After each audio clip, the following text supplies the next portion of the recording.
Good evening. On the World News tonight from Babagide Imo Television. First, the headlines. Nigerians will see effect of 2024 budget within a short time. ASUU opposes student loans, champions scholarship award for poor students.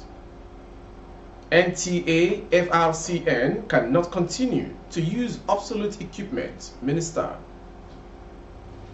We have recovered over 5,000 small arms, 20,000 ammunition, Arms Control Center. Insiders in Ogun State government are being fingered for the death of Oyekanmi. On sports, former CSKA Moscow forward Ahmed Musa plans return to NPFL. I am Morire Rabila Lawal, the news in detail. The presidency has promised Nigerians will experience the effect of the 2024 budget as soon as possible. Kunle Olarewaju, President Bola Tinubu's senior special assistant on National Assembly matters, offered this guarantee on Thursday during an interview on a program. Within the shortest possible time, Nigerians will begin to see the effect of the 2024 budget, and we have reason to smile. Things are not very rosy for the average Nigerian. All of us are in his shoes, and we believe that we must change the narratives. And of course, that is why the president has focused this particular budget on solving the basic problems, particularly job creation, poverty reduction, and social development. The indices are clear that we have problems in our hands, but like a good warrior, you don't run away from war. I can assure you that we will begin to see the effect of these budgets within the shortest possible time.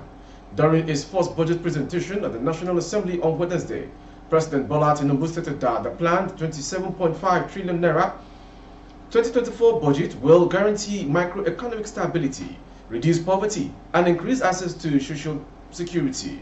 Priority issues that the president emphasized included poverty alleviation, human capital development, macroeconomic stability, macroeconomic security, local employment creation, and social security.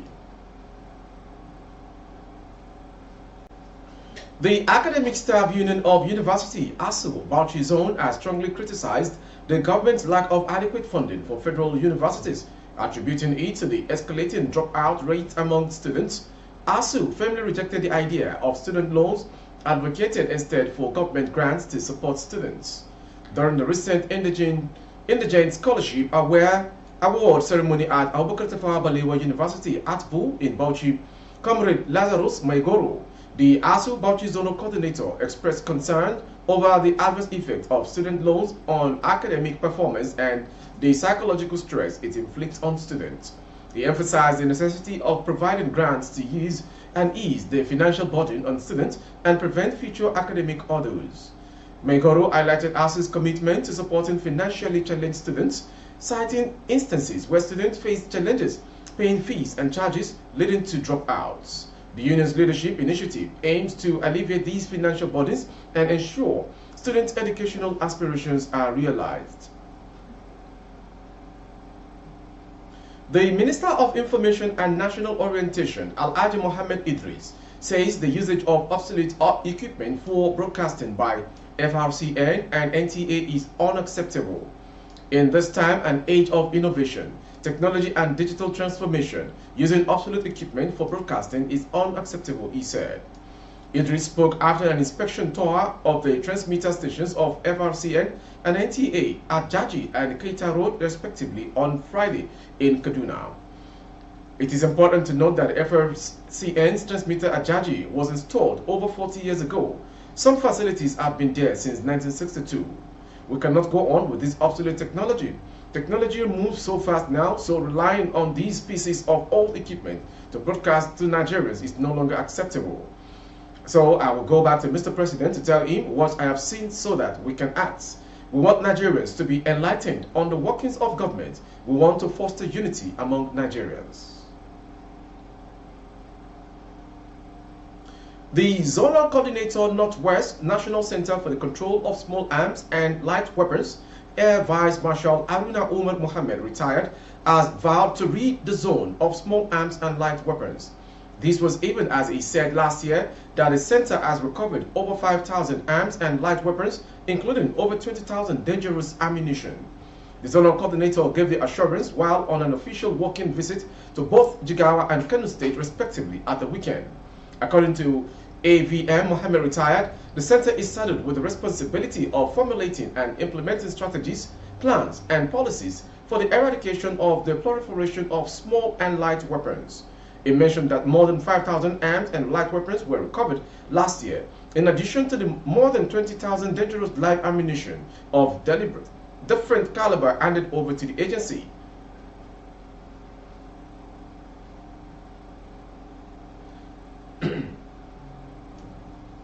Abiodun Alamutu, the Commissioner of Police for Ogun State, suspected that insiders in the administration were responsible for the assassination of Mr. Taiwo Oyekanmi, the Director of Finance. Oyekanmi was shot and killed as he was driving back from a bank where he had used a bullion van to take out money for the state. In a phone conversation, Alamutu said that the robbery appeared planned and that the armed thieves had inside knowledge, as evidenced by the fact that they needed a sledgehammer to smash into the bullion van. According to him, the gunmen must have been well informed by an insider that the deceased was heading for the bank to make withdrawals. From the information we have, it is obvious that it was premeditated. It was an in-house thing. We have these feelings because how did they know that they would need a hammer to break the receptacle? And they must have been looking around the bank area waiting for the man, or he must have been trailed to that area and they must have had information that he was going to take a large amount of money from the bank. So we were working on it. The armed robbers came in a Toyota Camry with a registration number yet unknown. They are about 5, putting on oaths to conceal their identity. By God's grace, we will do everything possible to ensure we get at them, Alamutu disclosed. Oyekanmi visited Fidelity Bank and Sterling Bank to withdraw 97.335 million naira and 15 million naira respectively. The bullion van carrying 112.335 million naira was ambushed on the Kuto flyover by armed robbers in a Toyota Corolla. Oyekanmi was identified and shot dead with an AK-47 rifle, while the driver and another occupant were unarmed. Notably, the bullion van lacked police escort during the incident, as the assigned police officer had traveled without permission. Inspector Rashid Adibite, the absent police escort, has been arrested for investigation.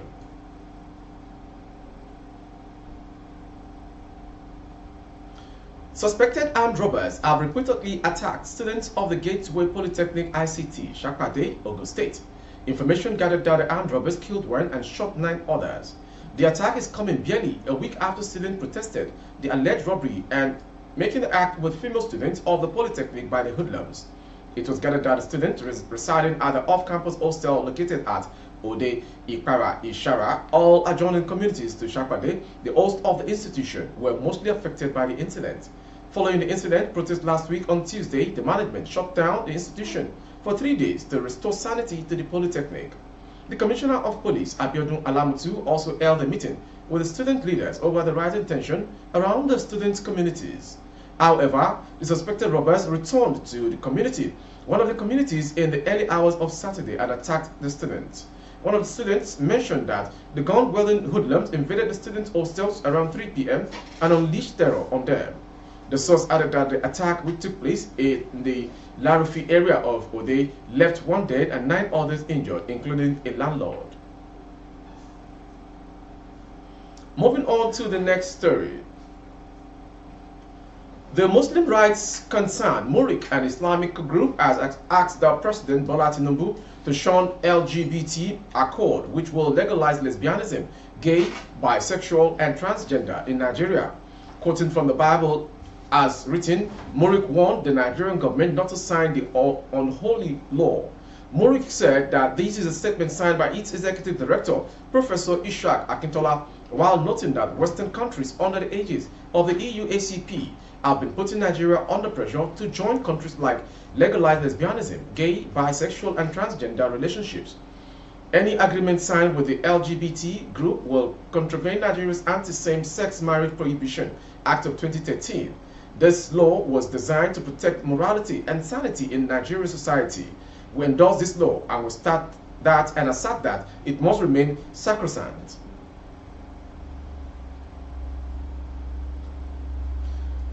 Tragedy struck in Ogun, Oyo State on Friday when three traditional rulers in the Orire local government area lost their lives in a road crash. The accident reportedly occurred at the Arinkinkin area of Ogun. The deceased monarchs were said to be attending the burial ceremony of the mother of another traditional ruler, Ololo of Olo, Oba Oyebumi Ajayi. The three deceased Obas from the local government were Olodobo of Odobo, Oni Bowula of Bowula, and Alayeturu of Ayeturu. They were said to be on their way to the party when the accident occurred, following their vehicle ramming into an oncoming truck. Olodobo was confirmed to have died on the spot, but it's unclear at what point the other two passed away. A source at the Akintola University Teaching Hospital Ogumosho confirmed the incident to Ogumosho Inside, informing that their bodies were deposited in the hospital's morgue. It was revealed that a fourth victim who sustained injuries is being attended to in the hospital, but it doesn't look like an Oba, the source said. You are watching the world news from Baba Bagede Imo Television. Next to come, a 22-year-old man, Oyekanmi Mohammed, who allegedly brought soldiers to disrupt the peace of students on the campus of Osun State Polytechnic, Ire, was on Friday paraded by the police in the state. Mohammed was also alleged to belong to an unlawful secret group. The suspect, who is a fresh graduate of the institution, during an interview said and confessed to being the leader of Bokani's confraternity in the school. He, however, said even with his arrest, he did not for once regret joining the cult group, adding that the group has impacted positively in his life. He said he joined the cult group because of their yellow color dressing code. I never regretted my action. I was arrested for bringing soldiers to the school on the day of our sign-out. I never killed before, and I have never been caught engaging in violence. I was one of the public figures in school. We never killed before. I was defending my project when they arrested me. Those soldiers did not come to threaten anyone. They only came to felicitate with me. The State Commissioner of Police, Isiaku Mohammed, while briefing the press, said the suspect was arrested on campus on November 7, 2023. However, on 30th November 2023, at about 1:30 a.m., the suspect was apprehended by men of the Special Anti-Cultism Squad at Ire on a tip-off. Suspect confessed to the crime and he will be charged to court. Moving on to the foreign story. Israeli airstrikes killed two Syrian pro-Hezbollah fighters when they hit site belonging to the Iran-backed group near Damascus early Saturday, a war monitor said. The strikes near Damascus came less than 24 hours after the end of the Gaza truce between Hezbollah, Ally, Hamas, and Israel. 2 Syrian fighters working for Hezbollah were killed, and 7 other fighters working for the group were wounded in Israeli airstrikes on Hezbollah site near Saida Zena, said Rami Abdurrahman, who heads the Syrian Observatory for Human Rights. Israel has launched hundreds of airstrikes on its northern neighbor since Syria's civil war began on 2011, primarily targeting Iran-backed forces and Lebanese Hezbollah fighters, as well as Syrian army positions. Finally, sports. Ahmed Musa, former Silver Sport forward, has disclosed his intention to return to play in the Nigeria Premier League as he approaches the twilight of his football career. The Super Eagles star commenced his football journey with GBS Football Academy before stints at Jute FC and Kano Pillars, where his style of performances, including multiple crucial goals, propelled Pillars to a second-place finish in the league during the 2009-2010 season. His remarkable domestic form earned him a call-up to the Super Eagles as a home-based player, a pivotal member, and moment that established Musa as an advocate for the development of the Nigerian League and the inclusion of its players in the national squad.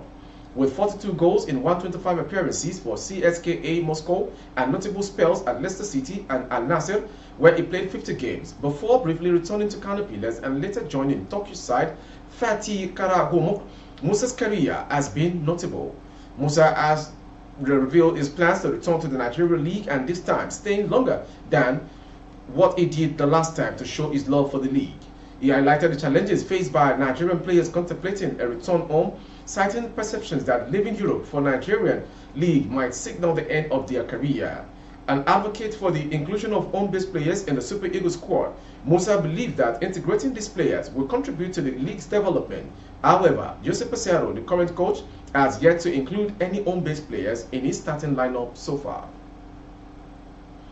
With the sports story, we've come to the end of today's world news. Before we go, some headlines. Nigerians will see effect of 2024 budget within a short time.